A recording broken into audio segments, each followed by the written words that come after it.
மகன் தூய் ஆவியின் திரியேக ஆசீர்வாதம் நம் அனைவரையும் ஆசீர்வதித்து காப்பதாக.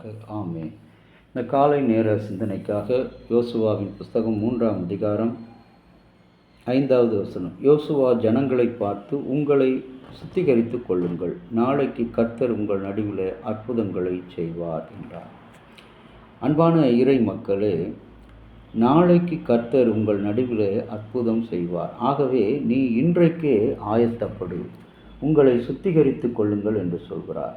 சுத்திகரிப்பு என்பது எவ்வளவு அவசியமானது!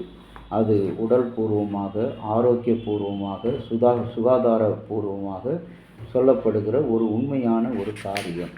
ஆகவே தான் ஆண்டவர் சொல்லுகிறார் யோசுவா மூலமாக, உங்களை நீங்களே சுத்திகரித்து கொள்ளுங்கள். பரிசுத்த ஆவியின் திரியேக நாமம் நம் அனைவரையும் ஆசீர்வதித்து காப்பதாக. நம்முடைய வாழ்க்கை கிறிஸ்து இயேசுவுக்குள் பிரியமான அன்பு இறை மக்களே, ஏற்பட்ட இந்த கசப்பான ஆசீர்வதிக்கப்பட்ட அதிகாலை நேரத்தில் ஆண்டவரால் கொடுக்கப்பட்டிருக்கிற தியான வார்த்தை யோசுவா புஸ்தகம் 3ஆம் அதிகாரம் முதல் 2 வசனங்கள். அதிகாலமே எழுந்திருந்து இஸ்ரவேலர் அனைவரும் சித்திமிலிருந்து புறப்பட்டு யோர்தான் மட்டும் வந்தபோது அங்கு ராத்தங்கினார். 3 நாட்கள் சென்ற பின்பு தலைவர் பாளையம் எங்கும் போய் ஜனங்களுக்கு கட்டளையிட்டு, கடவுளாய் கர்த்தரின் உடன்படிக்கை பெட்டியை சுமக்கிற லேவியரையும் ஆசாரியரும் நீங்கள் கண்டவுடனே அவர்களுக்கு பின் செல்லுங்கள். தேவன் பரிசுத்தராக இருக்கிறார். ஆகவே உலகம் நம்மையும் பரிசுத்தராக எதையோ அவர் அழைத்திருக்கிறார்.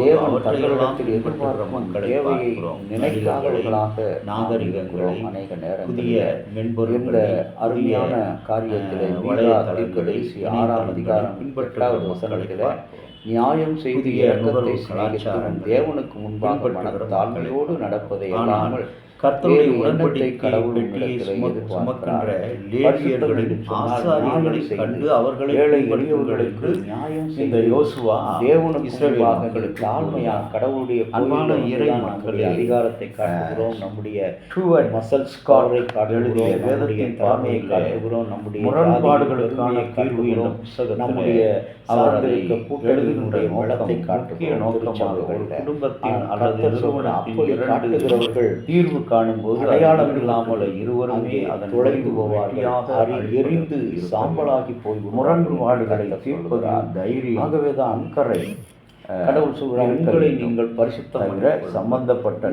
பரிசுத்த வாழ்க்கை தான் தேவனிடத்திலே வேதனைக்கு வந்து சேர்க்கும்.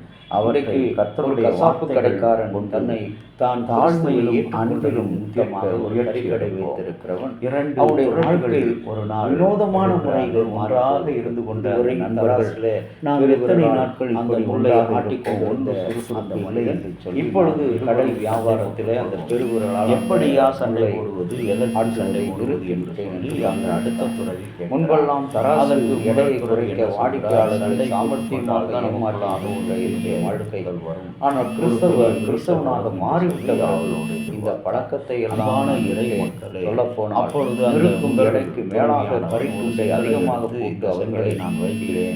ஏமாற்றி என்னுடையதை நான் பிராயச்சித்தம் அதற்கு என்னுடையது மீட்பை அப்படி செய்கிறார் செய்து வருகிறாக சண்டையான இறை ஒன்றாக இருந்த இன்றைக்கு கிறிஸ்தவனாக மாறினால் உன்னுடைய அடிமைத்தனம் மாறும், ஜாதிய ஒடுக்குதல் மாறும், பல்வேறு விதமான தவறான மனிதர்களைப் போல கல்வி அறிவு ஏன் இவர் பின்னால் போறதுனால என்ன சமுதாய அந்தஸ்து இருக்க வேண்டும். ஆனால் ஆண்டவர் சொல்லுகிறார், கர்த்தருடைய உடன்படிக்கை பெட்டியை சுமந்து போகிற லேவியரையும் ஆசாரியரையும் சமுதாய அடிமைத்தனத்திலும் ஜாதியிலும் ஊழியரை இருக்கிற இந்த மக்கள் ஊழியக்காரர்கள் பரிசுத்தப்படுகிற ஜனம் மிகப்பதற்காகத்தான் சுவிசேஷத்திற்காக மண்ணுக்கு வயிற்றுக்காக உதவி சுவிசேஷத்தை ஏற்றுக்கொண்ட ஊழியரை அநேக மக்கள் நாம் அதுவும் இடையிலே ஆண்டவராகிய கடவுள் புகுந்தவர்கள் கர்த்தருடைய உடன்படிக்கை கடவுளுடைய பாதி பட்டயத்தை சுமக்குகின்ற திருச்சபையை ஆசாரியர் பல நிலைகளிலே பிரித்து கூறு போட்டுக் கொண்டிருக்கிறார்.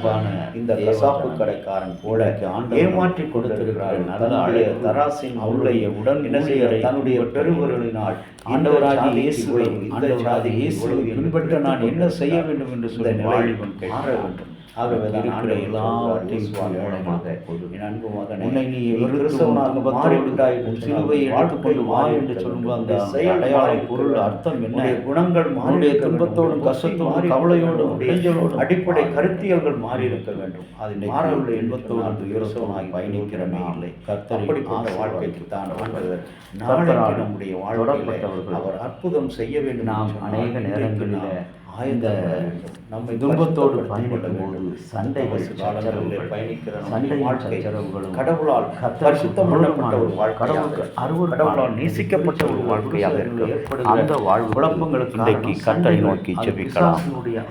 இரக்கமும் கிருபையிலிருந்து நல்ல ஆண்டவர், கல்வாரி இரத்தத்தினாலே எங்களை கழுவி சுத்திகரிக்க நீ கொடுத்த நல்ல வாய்ப்புக்காக நன்றி. இந்த நாளிலும் எங்களை பரிசுத்த வாழ்வுக்கென்று நீர் அழைத்திருக்கிறீர். அந்த பரிசுத்தத்தை எங்களுக்கு அடையாளமாக கொடுத்திருக்கிறீர். அந்த அடையாளத்தில் நாங்கள் உம்மோடு செயல்களாக, உம்மை பின்பற்றவர்களாக இருக்க, உம்முடைய அற்புதத்தை காணக்கூடிய கண்களாக உடையவர்களாக இருக்க, இருதயத்தை உடையவர்களாக இருக்க நீர் எங்களுக்கு துணை புரிந்தருளும்.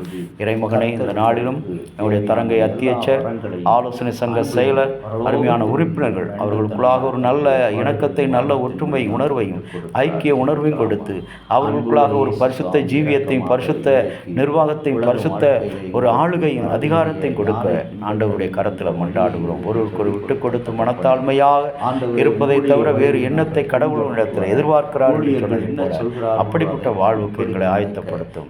இறைமகன் இயேசுவின் வழியாக வேண்டுகிறோம் நல்ல பிதாவே, ஆமேன்.